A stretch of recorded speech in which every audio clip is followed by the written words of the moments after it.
Happy Sunday, fellow sports fans. Hope no one's watching this right now. It's 10 in the morning. I've only got a few minutes to do this, but you guys should be watching football. Um, I'm moving right now, so my hair is crazy. That's why I'm actually drinking coffee for once. So let's go. Let's get into this. Yesterday, I broke down all the trades, but I saved the best for last. The Bradley Chubb trade, and that is a really fun trade. So if you look at, I forgot to have the PFF article up. I was like reading all about contracts and stuff, doing a deep dive on whether they should do the trade or not. And it actually makes sense because the Broncos have to pay Russell Wilson, and Tua is not paid through next year. Or is paid through next year. So it's a pretty win now league. The Dolphins are set up to win now, and they're also set up for success for next year as well.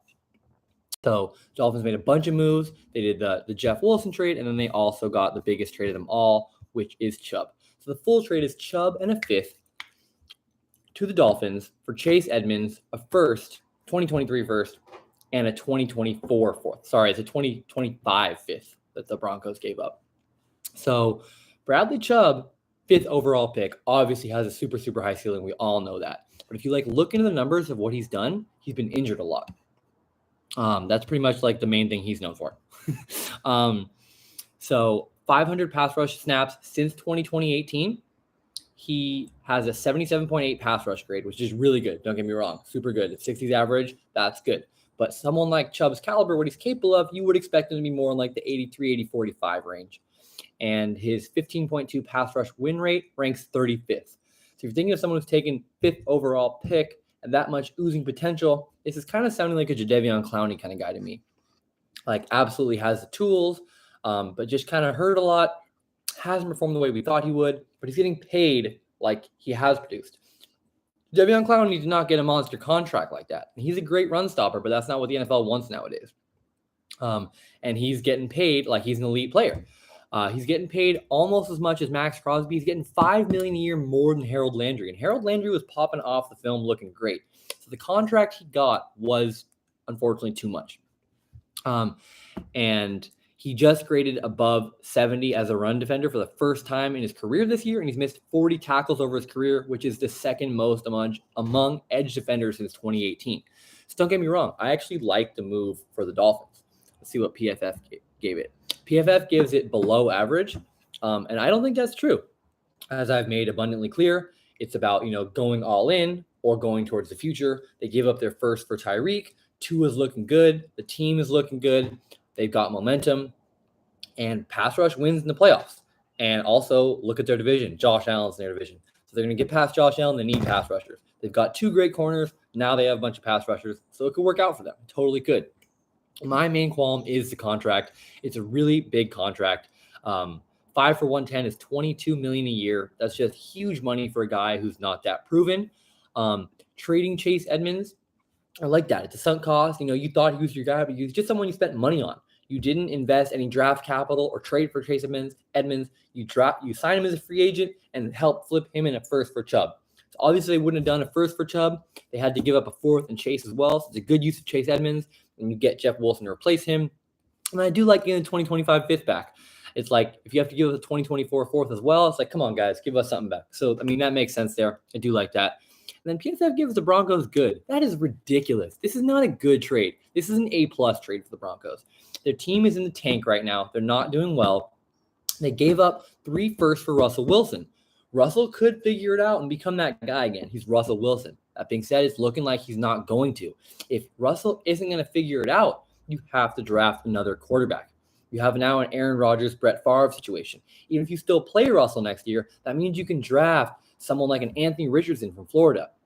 See his talent. Have him learn from Russell. He's a great guy. Have Anthony Richardson. He's got all the tools in the world. Have him get the mental stuff from Russell Wilson, who also succeeded as a baseball player. He visualizes like Russell has that manifesting stuff going down. He knows that's how a 5'10" dude was a superstar. So that's the exact kind of guy you can pair with Anthony Richardson, and you can get him with a late first that the Dolphins gave you. So, or if Richardson goes 15, if he has a great combine, he probably will because he's a physical beast, use your first and then maybe a couple fourth or something or a third next year and move up to 15 to get someone like Richardson, which it does seem like the Broncos need to do now. As unfortunate as that is, they just gave all these picks for Russell Wilson. It does look like they need to get someone. And someone like Richardson allows you to keep playing out Russell, whether it works or not. Aaron Rodgers out for like 5 years, and Rodgers was ready to play year one. So totally, the move makes sense for them. And more importantly, when Randy Gregory got hurt in that poop bowl I was talking about with Matt Ryan, it shows that the Broncos have other people ready to step in. So the fact that you have people, and edge rush is kind of like, you just need bodies. You don't need someone who can catch passes. You just need someone who's there. So, I mean, let's take a look at the Broncos depth chart and see what's going on. And speaking of which, there's another trade I didn't do, which was really smart of the Broncos. They had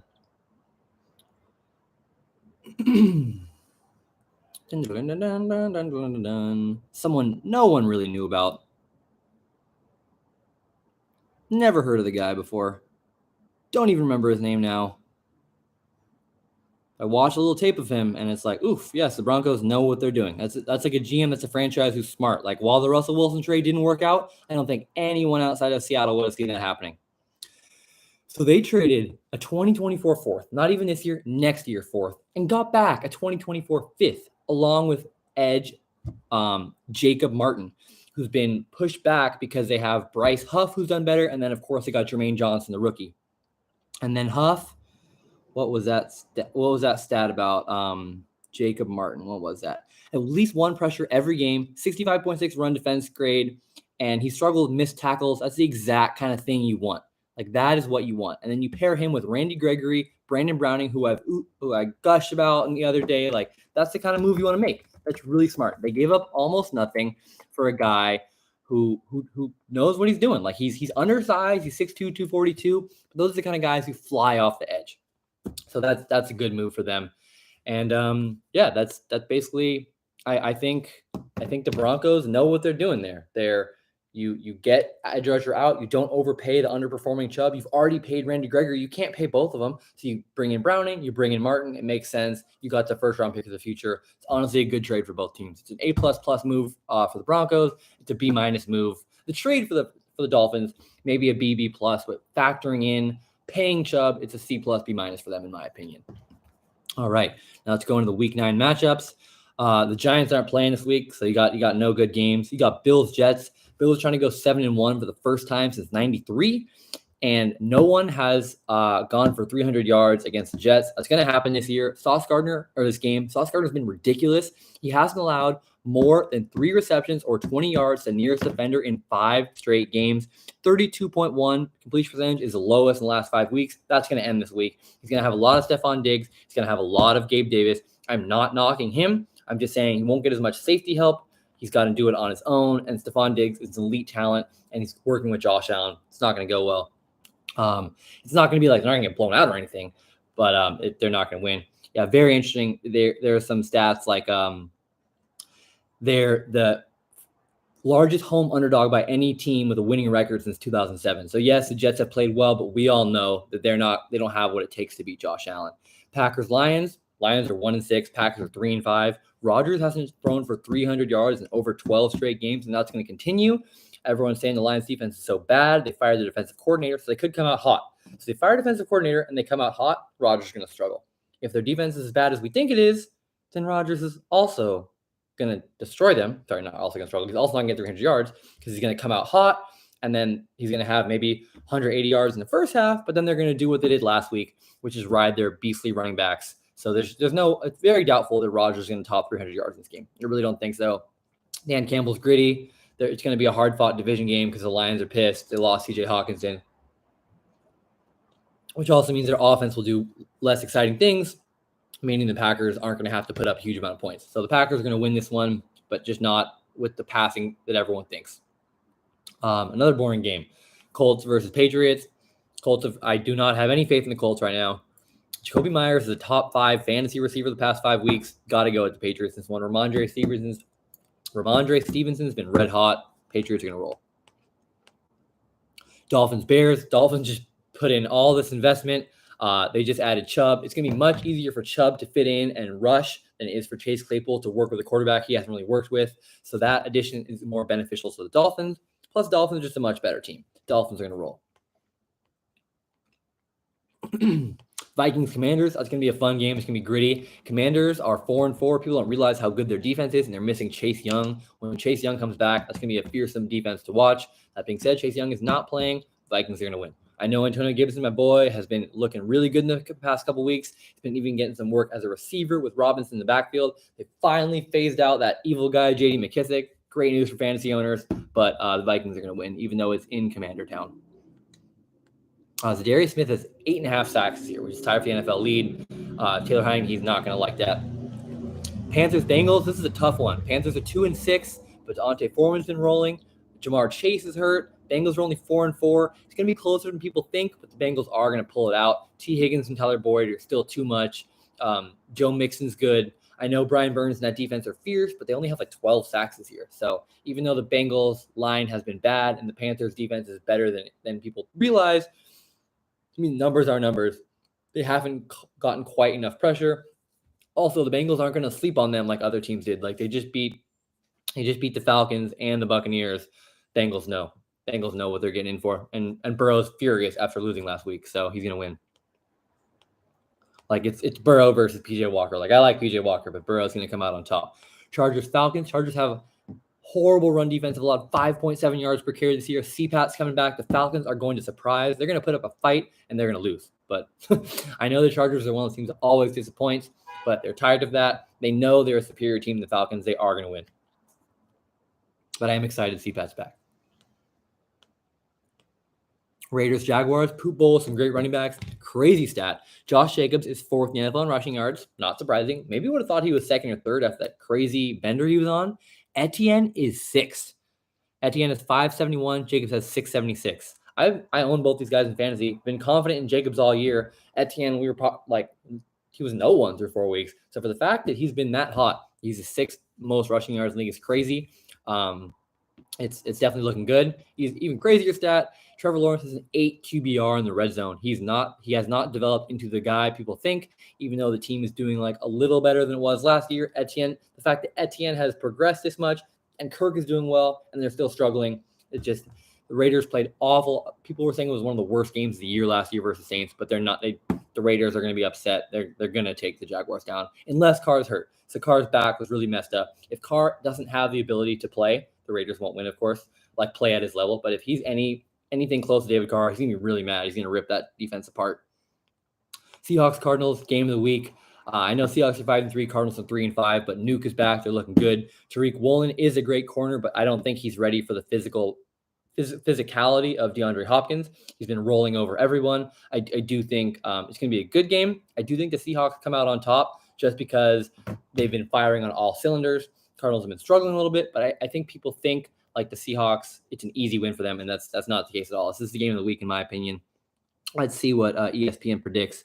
ESPN predicts Seahawks 31, Cardinals 28, Seahawks or 19-16. And actually, the computer predicts Cardinals a 64.4% chance to win. So yeah, that actually it could go either way. I guess that people do realize that the Cardinals have a lot of firepower, but James Conner's been banged up for so long. I do say get him back in your fantasy lineup. The Seahawks, even though they looked great versus the Giants last week, it's Kyler Murray. He can do magical things, get you to the 1 yard line. Connor can poach a touchdown. He did that 15 times last year. Hasn't gotten lucky this year, so he's going to get lucky. Rams, Buccaneers, two struggling teams. Got to go with Tom Brady. I know that Aaron Donald is a monster and Tom Brady hates being pressured, but like they've got their trio back. Godwin and Evans are really good. I don't know why I said trio. Julio's not playing, but Godwin and Evans look really good. Fournette's around, and the Rams just are a shell of themselves, and Brady's not. So even though that defense is there, Brady's going to make some things happen. Brady's going to win. Titans, Chiefs. It's a great Sunday night game. Could be better. Unfortunately, Tanny's kind of banged up. Chiefs are gonna absolutely roll. Let's hope to see some cool things from Kadarius Toney. We'll probably get him on some jet sweeps, maybe a trick play or two, maybe a deep bomb. Would love to see him do something big, but if I had to say, I'd say firm do not start in fantasy. I picked him up in my work league. Absolutely not starting him. But the Chiefs are going to roll, of course, even though Derrick Henry has had success against them in the past, 5.4 yards per carry. He was like 29 for 86 their last time out. So it's you can't go against Patrick Mahomes versus a battered up quarterback or Malik Willis. So it's obviously going to be the Chiefs. And then Monday night's going to be a good one. Ravens Saints has got some fun. If Andy Dalton loses, he'll be 6-20 on primetime, which is the worst record since 2000. which is funny because when he was with AJ Green, he was always putting up some prolific numbers, but everyone's always like, man, he's not that good. And now we know why, because whenever we saw Andy Dalton on primetime, he lost, which isn't quite his fault, because if you put someone on primetime, usually two good teams. Bengals weren't that good back then, so you put them up against a better team, of course they're going to lose, just like today. They're going up against the Ravens team, who Lamar is, of course, Lamar Jackson. They may have lost Bateman for the year or for a large portion of time, and Andrews may not be playing this week, but they've got that running game. They've got Lamar Jackson. They're going to come out on top. I know the Saints mollywopped the Raiders last week, but the Ravens just added, they've now got Patrick Queen and Roquan in the middle. They're going to cause problems. They're not going to let Kamara beat them. They're not going to let Taysom Hill beat them. The Ravens need to come out on top in dramatic fashion. Not dramatic fashion, but like they're going to win pretty easily. So enjoy the games, you guys.